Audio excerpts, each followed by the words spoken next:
اور قوم عاد کے بھائی ہود کو یاد کرو کہ جب انہوں نے اپنی قوم کو سرزمین احقاف میں خبردار کیا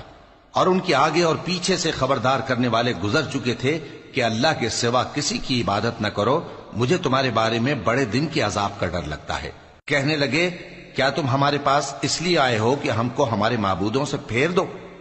اگر سچے ہو تو جس چیز سے ہمیں ڈراتے ہو اسے ہم پر لے آؤ۔ پیغمبر نے کہا کہ اس کا علم تو اللہ ہی کو ہے، اور میں تو جو احکام دے کر بھیجا گیا ہوں وہ تمہیں پہنچا رہا ہوں،